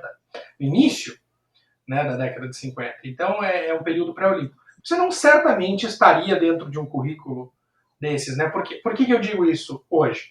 Porque nós temos a tríplice coroa do judô japonês, né? Que é o atleta que venceu o Campeonato Mundial, o Aberto Japonês e a Olimpíada. Né? Não que isso seja pré-requisito para alguém ser 10º Dan hoje, mas que ajuda. Né? E quem está nesse caminho, vamos dizer, no fast lane da promoção para 10º Dan, nós provavelmente veremos isso, né? Em um espaço de tempo, é impossível de dizer um curto espaço de tempo, mas nós veremos isso, é o Yasuhiro Yamashita. Né? Uhum. Ele bate todos os pinos disso. Né? É um grande atleta, tem a tríplice coroa, é um grande orientador técnico da Federação Internacional, é um grande dirigente, membro do Comitê Olímpico presidente do Comitê Olímpico, membro do Comitê Olímpico Internacional, presidente do Comitê Olímpico Japonês. Quer dizer, se tu tem caixinhas para ir marcando com vizinhos, né, no que é requisito básico para isso, ele bate todas, né, um currículo fantástico, uma moral ilibada. Então é realmente assim, tu vê isso se desenhando. E aí a gente olha regressivamente, né, todo mundo para trás enxerga perfeitamente, é fácil, né? A gente analisa isso nos tempos, né? E talvez ele tenha, com exceção do viés de árbitro, ele condense em uma pessoa só muitos dos predicados que nós vemos nos 3 décimos da atual, que não é pouca coisa. Né? Yamashita, Vocês acham que eu gosto do Mifune? Vocês não sabem, vocês não me ouviram falando de Yamashita. Eu acho o Yamashita absurdo. Muito bem. Mas assim, o Daigo começa no judô. Eu não consigo precisar se o Jigoro Kano já faleceu ou não, mas é por volta em 38 que ele tem um contato com o judô.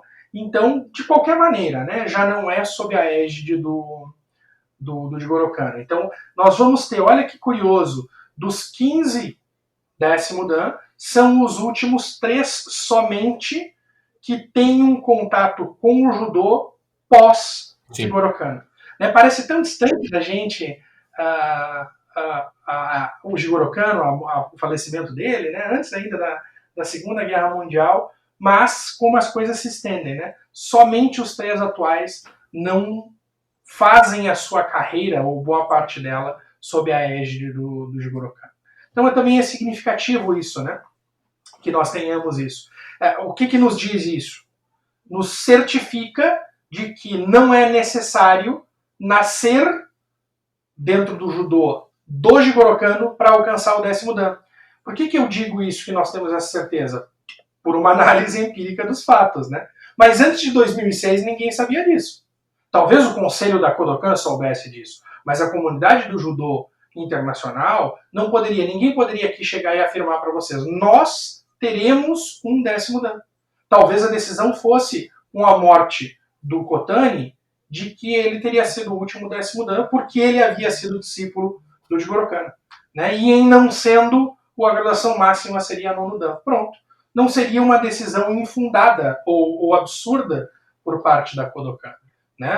Eu não gostaria de uma decisão dessa, o Galileu não gostaria de uma decisão dessa, né? Mas não seria infundada. E aí em 2006 nós tivemos a confirmação de que não era o caso, né?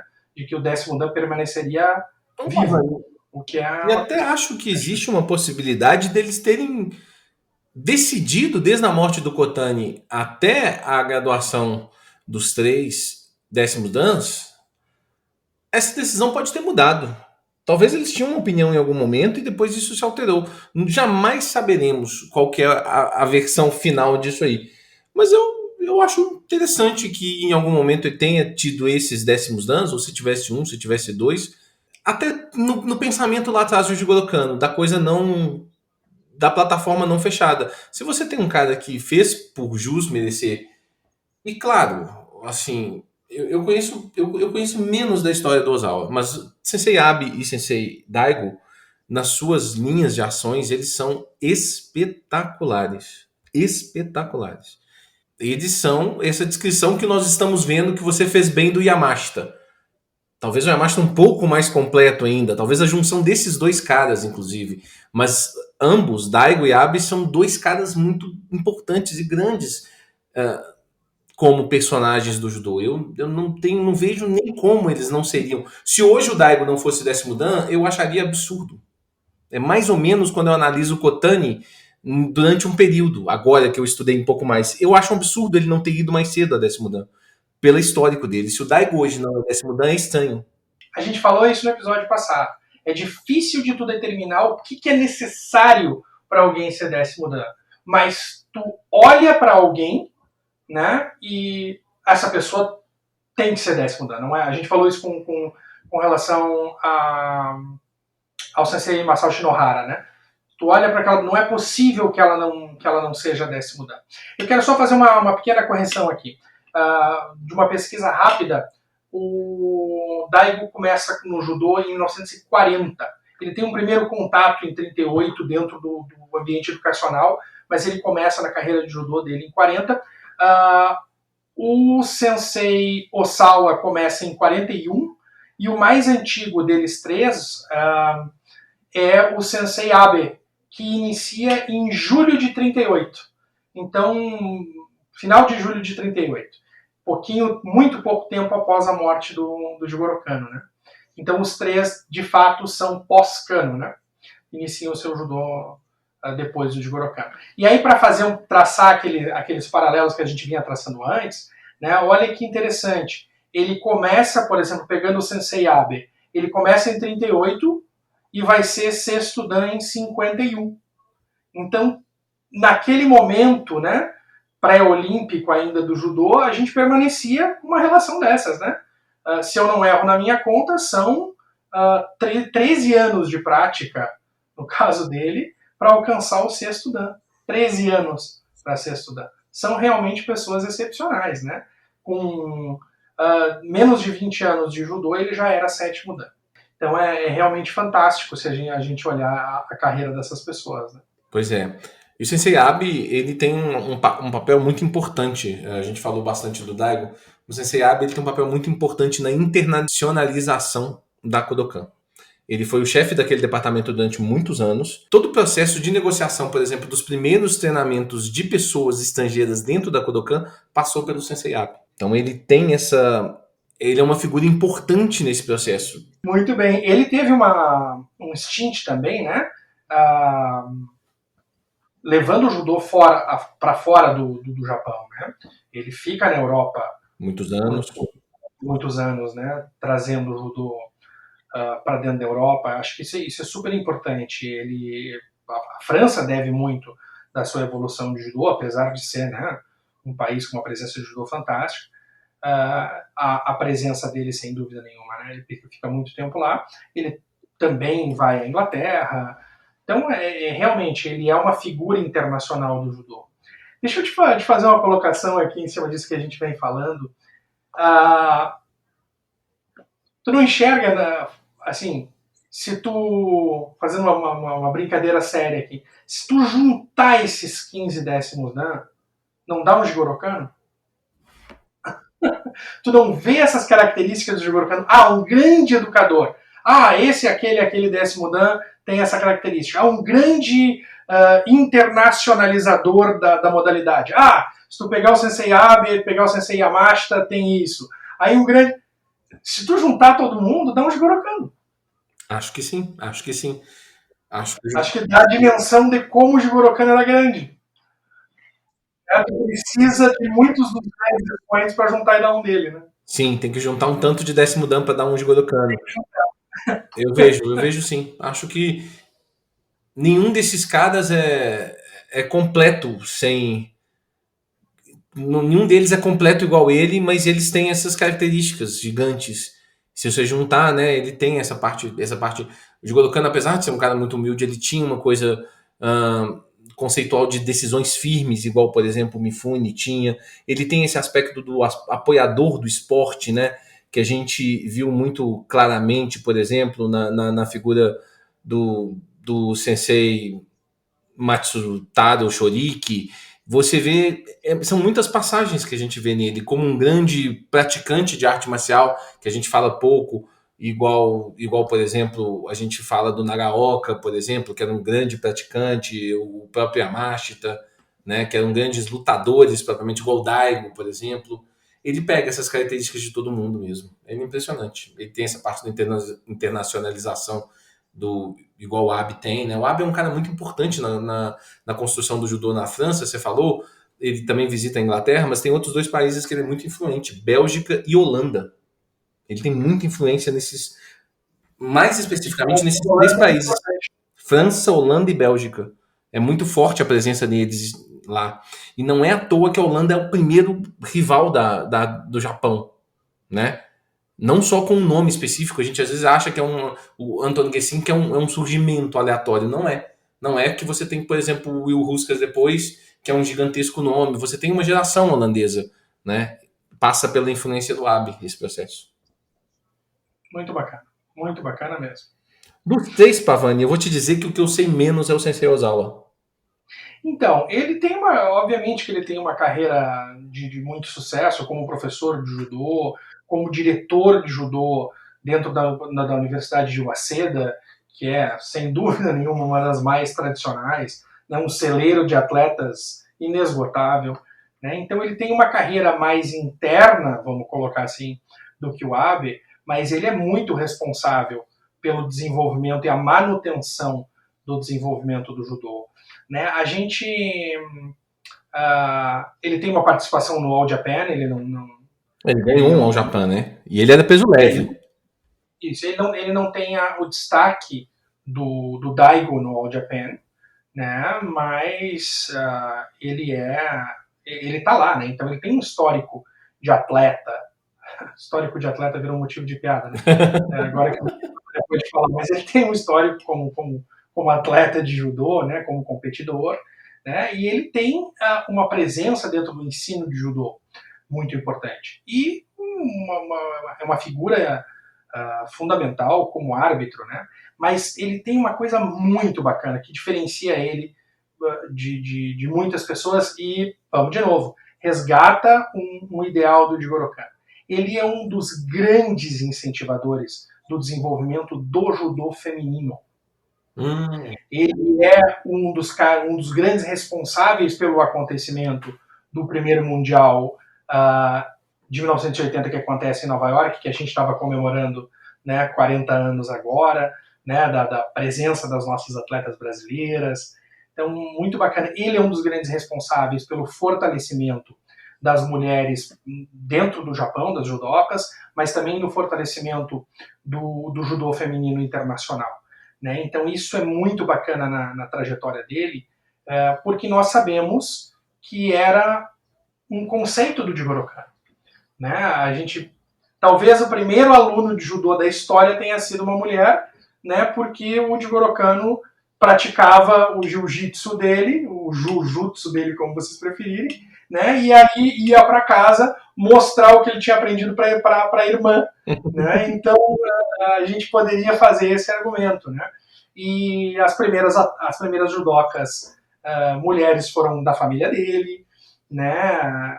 É importante, é bacana isso. Né? E talvez esse desenvolvimento não tenha acontecido pelas características culturais do Japão como deveria, ou como o Jigoro Kano gostaria que tivesse acontecido. Né? Certamente nós podemos dizer isso porque nós sabemos dos entraves ao judô feminino, né? Principalmente dentro da Kodokan. Sim. Né?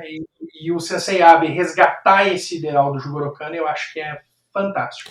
Acho que é fundamental e deve ter contribuído muito para esse reconhecimento justíssimo, né, do 10º dan na carreira dele. Sensei Abe ou Sensei Ozawa? Desculpa, Sensei Ozawa. Se eu falei Abe, me perdoe. Onde eu falei Abe, entenda Sensei Ozawa, né? Yoshimi Ozawa. Não, muito bacana. Eu não sabia dessa informação do Sensei Ozawa e é sensacional que ele tenha participado disso ativamente. Igual você falou, era um dos preceitos de Jigoro Kano que, por razões que podemos falar em outro episódio, eles foram esquecidos no meio desse processo, infelizmente. Né? Então, se Sensei Ozawa trouxe isso para nós de volta, é fabuloso, é maravilhoso. Então, além dessa capacidade como árbitro, essa capacidade, assim, a gente já falou milhões de vezes, vou repetir mais uma vez, todos eles eram grandes judocas, o Sensei Ozawa ganhou o torneio de Fukuoka, sabe, era considerado um grande elemento da parte técnica, né, mas assim, se a gente for fazer uma comparaçãozinha, ele com o Daigo, por exemplo, claro que o Daigo, por exemplo, nessa parte técnica, ele consegue um destaque maior, por exemplo, para pegar os três dessa mesma geração, para a gente fazer uma comparação, mas aí você vai ter outras funções importantes, igual o Sensei Pavani citou aí, e que são essenciais para o desenvolvimento do judô. A gente sempre fala muito de não enxergar o judô como matéria pronta, mas também não só em uma vertente. O judô é muito grande para a gente colocar ele só como elemento técnico, só como elemento esporte, só como elemento filosofia de vida. E aí é muito natural que você tenha pessoas que cresçam em outras direções, né, Pavani? É sim. E é bastante interessante notar, por exemplo, que o Sensei Ozawa e o Sensei Daigo foram adversários quando atletas. Por exemplo, em 48, o Sensei Ozawa é derrotado pelo Daigo no Kohaku de Ai. né? E eles se enfrentam de novo. Agora eu não vou saber dizer o ano, mas eles se enfrentam de novo com outra vitória do Daigo, né? E é muito bacana, muito característico do judô, e todos que estão aqui ouvindo que são ou foram atletas, né, sabem disso. Talvez os que são atletas muito jovens não tenham se dado conta disso, mas os atletas mais velhos e os ex-atletas sabem quantos amigos nós fazemos em nossos adversários. Né? Isso é muito bacana dentro do judô. E ter dois adversários históricos, né, dentro do registro que eu tenho, todas as vezes que eles se encontraram, a vitória foi do Daigo, mas terem essas duas pessoas fazerem a sua carreira de judô ao longo do tempo, lado a lado, e ascenderem ao 10º Dan lado a lado, acho que é muito bacana, é muito representativo dos valores e da filosofia que a gente tem mesmo no judô competitivo. Deve ter sido, no mínimo, curioso esses dois no dia que eles receberam o 10º Dan juntos. Deve ter sido interessante quase essa encarada, né, assim, esse momento, né, mas de uma maneira respeitosa, de uma maneira positiva. Isso deve ter sido maravilhoso. Sem dúvida. O compartilhamento de histórias que talvez só os dois saibam, né? De sensações que a gente compartilha, né? Aquele quadrado ele é meio mágico, né? O quadrado do Shiaijo ali. Sim. Né? Porque a gente fica nu em determinados aspectos, né? Porque as emoções afloram e a gente revela muito de quais são os nossos valores presentes naquele momento, né? Então, eles devem ter compartilhado isso muito durante a carreira e se conhecer, por isso se conhecer também um pouco mais a fundo. Eu acho que é muito, muito significativo, muito bacana. É algo que não deve ter passado despercebido às pessoas que decidiram a promoção deles. Né? Então, talvez seja uma mensagem importante aí para todos os atletas. Adversário não é inimigo, né? Adversário é só adversário. Saiu dali... Né? Eu digo que algumas das pessoas que mais me ensinaram judô foram os meus adversários, né? Porque eu treinava muito para ganhar deles. Né? Sim. Eu tive o prazer ou o desprazer de estar numa geração do Rio Grande do Sul muito forte. Né? O João, vai um abraço para o João Derli, que hoje, se eu não estou enganado, ontem completou 40 anos, né? Entrou no Zenta, e graças a Deus o João não era da minha categoria, ele era 2 pesos abaixo, mas eu tinha figuras no meu peso como o Moacir Mendes Júnior, né? E eu treinei muito na minha vida para ganhar do Moacir. Não aconteceu, mas que eu treinei, né? Então ele me ajudou muito a crescer o meu judô. Né? Talvez a minha competência competitiva nunca tenha chegado ao ponto de vencer ele, né? Mas eu treinar para ganhar dele me fez aprender muito. Então, são esses caminhos, né, que a gente faz e as amizades que restam depois daquela disputa. Eu acho muito bacana isso. E eu acho que não é inerente a todos os esportes. Eu acho que o respeito que a gente tem dentro do judô, que é tão presente, contribui muito para isso. Com toda certeza, Pavani. Acho que esse episódio já fomos longe demais, não na história, mas sim no nosso tempo. Mas foi muito proveitoso mais uma vez. Teremos que preparar agora o próximo episódio para falarmos dos 10º Dans fora da Kodokan. Acho que vai dar um episódio difícil, mas muito prazeroso. Eu acho muito bacana a gente contar um pouco dessa história fora do Japão, afinal de contas, né? Jigoro Kano sempre dizia que o judô era um presente do Japão para o mundo. Então, nada mais natural de que as pessoas que se destacaram fora do Japão também tenham esse reconhecimento. E para daqui a 2 semanas a gente traz para vocês um pouquinho desse bate-papo aí sobre esse assunto, finalizando o nosso caminho entre os 10º Dan, falando dos 10º Dan não da Kodokan, né? De fora da Kodokan, os internacionais. Com toda certeza, pessoal. Pavani, mais uma vez, obrigado pela presença. Um prazer sempre esse bate-papo. Um abraço a todos que nos escutaram até aqui. A gente se fala daqui a 15 dias. Convido vocês mais uma vez a nos seguirmos nas nossas redes sociais. Luiz Pavani com Z, Judô Tatami. Estamos no Facebook, no Instagram, estamos no YouTube, estamos num tanto de lugar aí, tá certo? E assinem o feed do nosso podcast. Obrigado a todos, um forte abraço e até a próxima.